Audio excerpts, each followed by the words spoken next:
Salamlar əziz izləyicilər və Zero Day klubunun üzvləri. Bugün biz sizinlə GitHub platformasından proqramların, yəni repodan tool'ların necə klon ediləcəyi və əməliyyat sisteminə yükləyib çalışdırıla biləcəyimizi görəcəyik.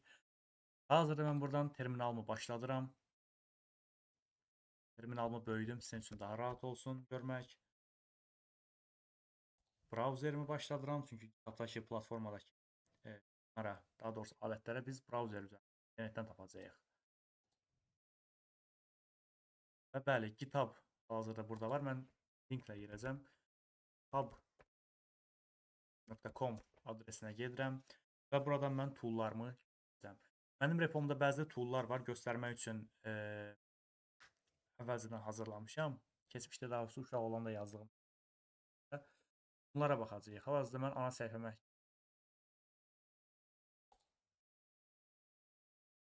zəifdir. Problem yaratmasa. Profile keçidirəm. Gördüyünüz kimi artıq mən öz ana səhifəmə giriş etdim. Burada mənim portfolio kimi yazdığım və gördüyüm işlər var. iOS Omnivision layihələrim var. Məsələn, bunları yazmışam. Aşağı hissədə isə mənim bəzi repolarım var, yazdığım proqramlar var. Burada isə nə zaman aktiv olduğum, mən kitab hesabımı 2022-də açmışam. 22-ci il, 23-cü il və 24-cü illərdə çox da aktivliyim olmayıb. Amma 2025-ci ildən artıq aktivliyim artırmışam və hər gün demək olar ki, Holberton sayəsində GitHub platformasına gəlib gedirik.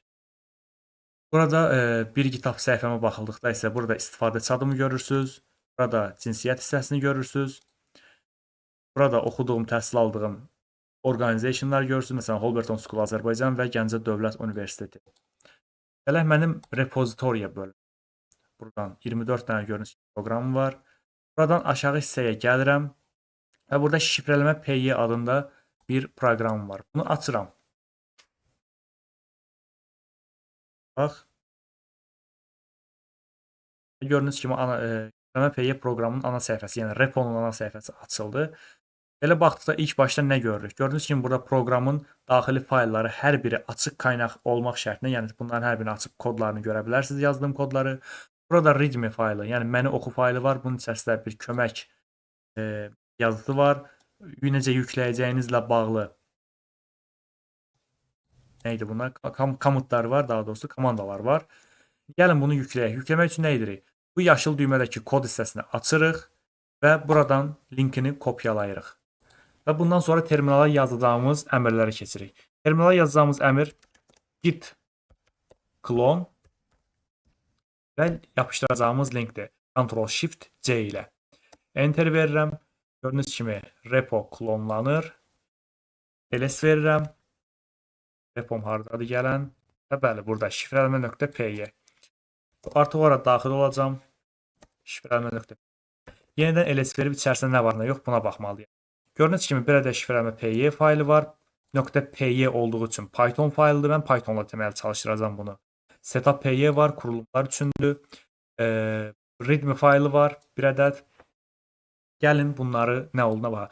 Readme faylı dediyimiz kimi məni oxu faylıdır. İçərisində kömək və bu alətin nə olduğu ilə bağlı yazılar olur. Setup.py kurulum dosyalarıdır. Şifrələmə.py isə ana proqramın özüdür. Gəlin bu ana proqramı direkt olaraq başladaq. Necə başladacağıq? Amma başlatmadan qabaq mən sizə dünən axşam qrupda danışdığımız bir məsələ var idi.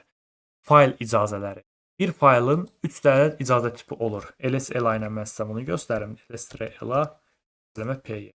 Gördüyünüz kimi hal-hazırda bu faylın read and write, yəni yazma və oxuma icazəsi var. Yəni mən bu faylı çalışdıra bilmərəm. Bu rootun bu arada icazəsidir. Adi istifadəçilərin də read and write, yəni oxuma və yazma icazəsi var. Qonaqların isə ancaq read, yəni oxuma icazəsi var. Gəlin bu fayla icazə verək. Necə icazə verdik? shmod bunun iki forması var. Mən yalnız deyək ki, şifrələmə.py-yə icazə vermək istəyirəm. Bu halda mən chmod plus x faylın adını yazmalıyam. ls verdiyimdə gördüyünüz kimi artıq şifrələmə.py faylı yaşıl rəng oldu və buna çalışdırma icazəsi. Yox, qovluqda bir çox fayllar və mən hər birinə çalışdırma icazəsi verməliyəm. Clear ataq bir ədəd. Onda isə mən yazacağım artıq shmod 777 boşluq ulduz. Nə deməkdir bu? SSH mod icazə ver. 777 ən yüksək icazələri ver və ulduz hər bir şeyə ver. Enter vururam, ls verirəm. Gördüyünüz kimi mən adlarını yazmasam belə setup py və readme faylları da artıq icazələndi. Readme faylı əslində textli fayl olduğu üçün mənə lazım deyil, amma yenə də verdik. ls verirəm və ana şifrələmə py dosyamı çalışdıram. Necə çalışacağam?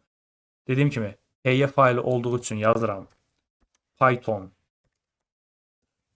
3 faylın adı şifrələmə py. Başlatdım və gördüyünüz kimi burada logomuz çıxdı. Bunu Piglet-lə düzəltmişəm. Burada bir mətin mesajımız var və burada proqram öz var. Nə deyir burada? 1. Şifrə çöz, 2. Mesajı şifrələ. Mən buradan 2 yazıram. Şifrələmək istədiyiniz mətin. Yazacağam 0 day salamlar. Və enter vururam. Gördüyünüz kimi deyir mesajınız şifrələnir. İşlem başarılı və şifrə 2 nöqtədən sonra olan hər bir şeyi kopyalayıram. Kopyaladım və proqramı yenidən çalışdırıram. Bu arada kopyalayarkən boşluq olmamasına diqqət edin, çünki heç dəyəri kimi içindən bir şey dəyişəndə artıq başqa bir mənaya gibi çıxacaq. Bu dəfə şifrə çöz deyəcəm. Kontrol şifrə ilə bayaqki mətni yapışdırıram. Gördüyünüz kimi şifrə çözülür yazılıb. İşlem başarılı və gördüyünüz kimi mesajımız artıq vardı. 0 days salamlar. Necə yazmışam elə də gəldi. Sadəcə böyük hərf, kiçik hərf fərqi. Buradan indi nə anladıq? GitHub platformasından istədiyimiz proqramı tapdıq. Proqramların bu arada necə tapılmasını da mən sizə axşam göstərəcəm, amma sadəcə axşam linklərini hazır olaraq mən sizə verəcəm. Oradan götürəcəksiniz. Platformaya gəldiniz. Kod hissəsindən linki kopyalayırsınız. Terminala gəlirsiniz. Git clone əmrini git clone əmrini yazıb qarşısına hədəf reponun linkini kopyalayırsınız. Və enter vurduğunuz anda artıq o repo sizin kompüterinizdə olur. Sizə deyim kopyalanır. Clear verib təmizləyək. Bəli, əziz izləyicilərimiz və Zero Day klubunun üzvləri, GitHub-dan tapdığınız hər hansı bir proqramı bununla, yəni bu yolla kompüterinizdə klonlaya bilərsiniz. Bunu yəni təbii ki, universitetdə keçəcəyimiz yəni dərsləri daha da açıqlayacaq. Sadəcə kiçik bir giriş dərsi idi sizin üçün. Davam edək. Davam etdiyəndə artıq yekunlaşdıraq, çünki öyrənəcəklərimizi öyrəndik. Axşam mənim sizə verəcəyim linkləri git clone əmri vasitəsilə kopyalayacaqsınız, klonlayacaqsınız daha doğrusu və onları çalışdıracaqsınız. Amma çalışdırma ilə bağlı mən sizə belə bir məsləhət verə bilərəm. .py varsa faylın sonunda deməli Python faylıdır. Siz bunu Python ilə çalışdıracaqsınız. .sh olan faylları 5 script fayllarıdır. Siz onları ./faylın adı olaraq çalışdıracaqsınız. .iit fayl adını yazaraq çalışdıracaqsınız və bu şəkildə sh mod icazələrini verin. Əgər içərisində .php faylı varsa, PHP dili ilə yazılıb deməli və s. Yəni nə ilə başlayırsa axşam əlbəttə hər birinə kömək edəcəm. Bu formu çalışdırırsınız və çalışdırma icazəsini verməyi unutmayın. Bugünkü dərsimiz bu qədər idi. Hər birinizə təşəkkür edirəm. Gələcək dərslərdə görüşmək üzrə. Sağ olun, salamat qalın.